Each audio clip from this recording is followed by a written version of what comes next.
All right. Sorry, y'all, but I had to talk about this show because I love the show, but at the same time, yeah. So Harlem, quick synopsis. Ian and Camille. Ian and Camille have a long history of dating on and off, on and off, on and off. Break up to make up, break up to make up. He move on, she come back in the picture, and then all of a sudden he's breaking up with whoever it is that that he decided to move on with.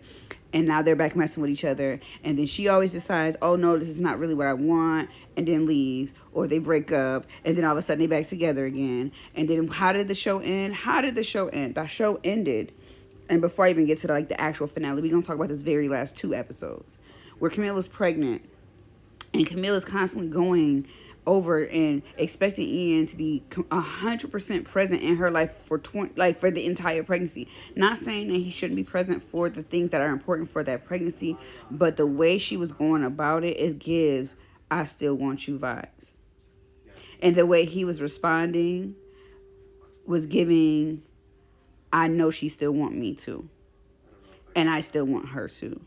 And poor, what is the girl name? Portia, who is wrapped up in the mix of this innocent party in the middle, trying to love a man who was in love with somebody else.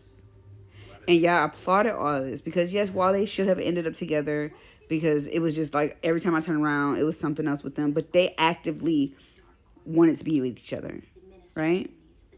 Can you imagine dealing with somebody and they got that shit going on with their life? Minus the baby. Can you imagine dealing with somebody and every time you turn around, they ex is in the picture, having something to say, and her messy friends having something to say?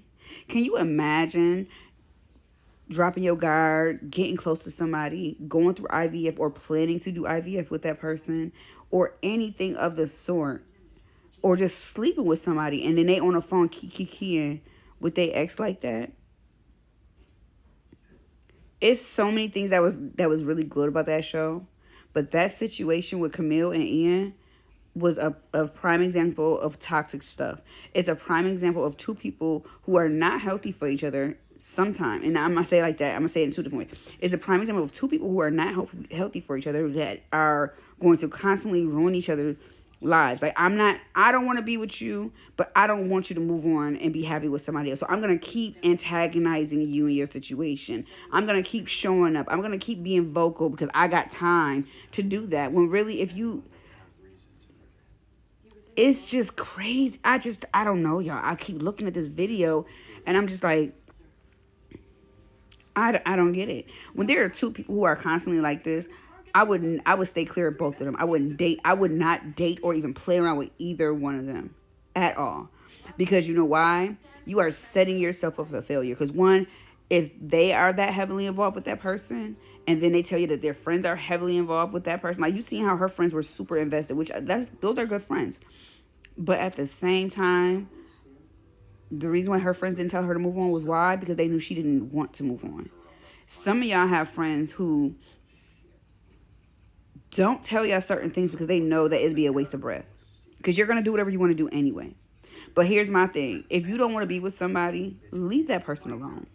If you're not going to be with that person, leave that person alone. Anything they got going on, any female they're dealing with, any man that woman is dealing with, anything, if you are done and you're healed and you're moving on, move on. Be happy. But I just have a problem with people who, what do y'all say? Breadcrumb somebody into believing that there's going to be more than what it actually is. Ian knew doggone well that he should not have gone with Portia and fertilized those eggs and did all that. He should have told her from jump when Camille got pregnant and he found out, yo, Camille pregnant. How we going to handle this? Because it's a we, right? He should have did that. I don't know when he told her, how it came about, but I know that was heartbreaking for her because she has to go through a whole IVF process to get pregnant. And here it is that we are going through this process, and now you're going through a natural pregnancy with an ex that said she didn't even want to be with you. Caused you to not have kids up until this point in your life. Said that it wasn't going to work between y'all. How many different times? Broke up your wedding day. Granted, Camille getting pregnant changed the trajectory of her life and her attitude and everything in a good way. But there are people who do go through these things without the baby. And it's not okay. Like, they legit be, I'm not happy, so you're not going to be happy either. I moved on and I left and I'm free, but now I'm going to make you miserable. You're not free. You're not miserable. Stay away from relationships and people like this. My first question is always, are you single? Is there someone who thinks that you're not single? Are there any exes or any past situations still lingering around? You know why? You need to know that. You saw that show? You need to know that. And that is not uncommon. That is an everyday thing. Everyday thing that there are men and women going through that out there.